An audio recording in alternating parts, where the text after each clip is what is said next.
Aujourd'hui, nous sommes accueillis dans les locaux de Cap Emploi Toulon, accueillis par Madame Akaz. Est-ce que vous pouvez vous présenter? Oui, bienvenue aux entreprises éphémères et bienvenue à Cap Emploi. On est ravis de vous accueillir aujourd'hui. Donc, je suis Chafia Akaz, chargée de mission handicap pour le Cap Emploi. Alors, ma profession m'amène à accompagner, conseiller des personnes en situation de handicap sur le volet insertion professionnelle. Voilà. Alors justement, dans ce service accompagnement vers l'emploi, bien c'est dans ce cadre-là que nous nous sommes rencontrés. Je ne sais pas si vous vous souvenez. Oui, il y a 2 ans. C'est ça. Alors, les entreprises éphémères, elles sont présentes maintenant sur le département du Var depuis plus de 3 ans.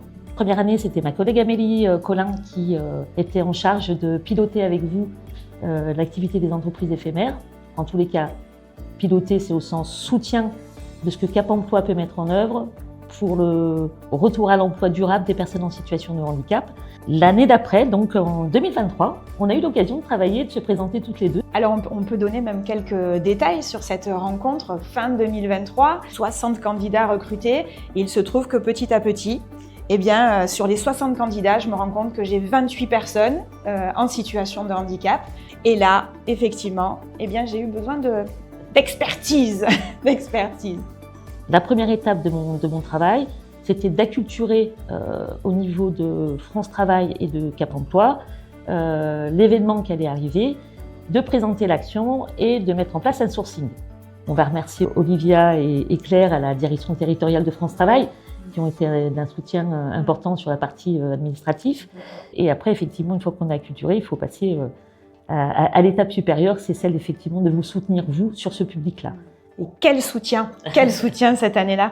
Vous avez fait preuve d'une réactivité, d'une expertise incroyable. Donc il y a l'inscription, après il y a la partie rémunération qu'on doit piloter ensemble, et après il y a toute la belle aventure humaine. Il y a des solutions techniques qu'il a fallu, en tous les cas, mettre en œuvre, et effectivement, là on a été un petit peu réactif sur ce sujet-là. On va remercier la plateforme Edatech, prise en charge par la GFIP, qui avait dépêché un technicien et un ergonome sur l'action. Et pour mémoire, je me rappelle, vous aviez demandé aux personnes s'ils avaient nécessité d'avoir des aménagements. C'est vrai que très souvent, les personnes n'osent pas demander. Voilà, donc c'est notre travail aussi à tous aujourd'hui d'acculturer les personnes, d'acculturer aussi les entreprises et de communiquer autour de ce beau dossier.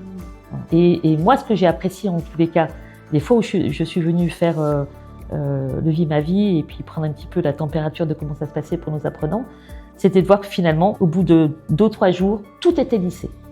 Tout le monde était ensemble. Voilà. On se dit aujourd'hui, par les temps qui courent, ça fonctionne. On s'accepte tous dans la différence. Voilà. Est-ce que ça veut dire qu'on va continuer à collaborer avec Avec grand plaisir. Oui.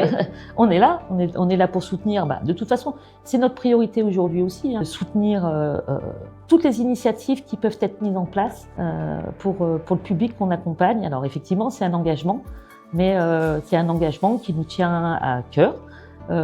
C'est notre vocation, voilà. Et surtout, on a la responsabilité de porter le réseau Cap Emploi et on essaye de le faire briller.